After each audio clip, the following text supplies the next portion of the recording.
রোজ দিন বন্ধুরা তোমাদের কাছে আমি রান্নার মেনু শেয়ার করি। তা আজকে আর রান্নার মেনু শেয়ার করলাম না, রান্নার মেনু ভিডিও আমার করা আছে, কিন্তু আমার মনে হলো একটুখানি আচ্ছা রান্না করতে করতে তোমাদের সাথে গল্প করি। তা আজকে আমি কী রান্না করতে নিয়েছি জানো তো?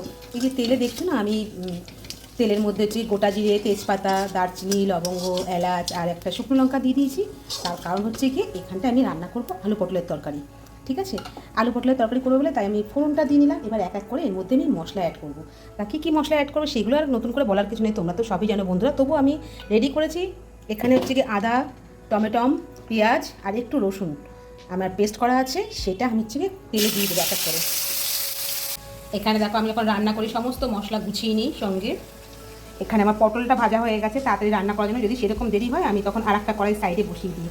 এখানে দেখো আলু পটলের আলুটাও ভেজে নিয়েছি, এখানে মাছের আলু ভেজে নিয়েছি।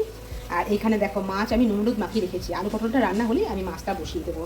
আর আমি মশলার মধ্যে কী রেখেছি, মাছের জন্য মাছটা না পাতলা করে একটু ঝোল করবো, কালো জিরে শুকনো লঙ্কা ফোড়ন দিয়ে ধনে পাতা দিয়ে মাছটা রান্না করবো।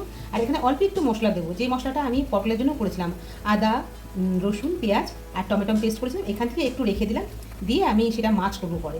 তার আগে চলো পটল আলুটা করে নিই, তারপরে ওটা করবো। এখানে দেখো আমি কড়াইতে দিয়ে দিয়েছি মশলাটা। পটল আলুর রেসিপি আর কি বলবো, তবু তোমাদের সাথে কথা বলতে বলতে রান্না করবো বলে আমি তাই জন্য তোমাদের সাথে এটাই বলছি।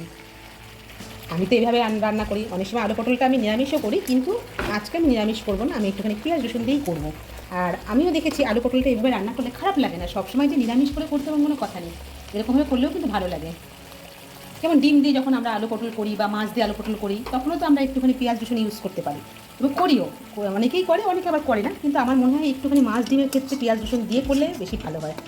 তা দেখো এইখানটায় আমি অলরেডি মশলাটা কষাতে কষাতে তোমাদের সাথে একটা কথা বলি। বাই দ্য ওয়ে বলে নিই, আমি উমা সরকার কলকাতা থেকে আমার ব্লগ ভিডিওটা নিয়ে চলে আসলাম। আজকে কোনো রান্না না, জাস্ট রান্না করতে করতে তোমাদের সাথে কথা বলছি।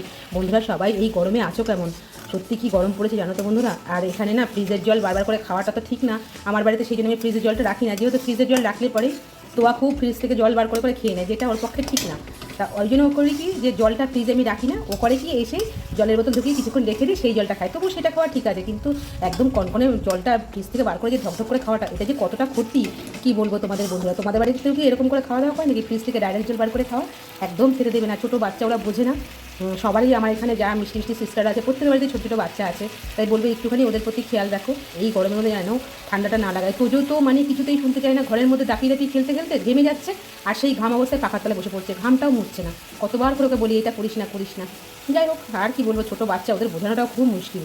এই গরমে সবাই খুব সাবধানে থেকো, বাইরে প্রচণ্ড রোদের তাপ, যতটা সম্ভব রোদটাকে এড়িয়ে সবাই থাকো। এবার কাজের মানুষরা তো কাজে বেরোতেই হবে, কিছু করার নেই, তবু বলবো সাবধানে থেকো তোমরা সবাই।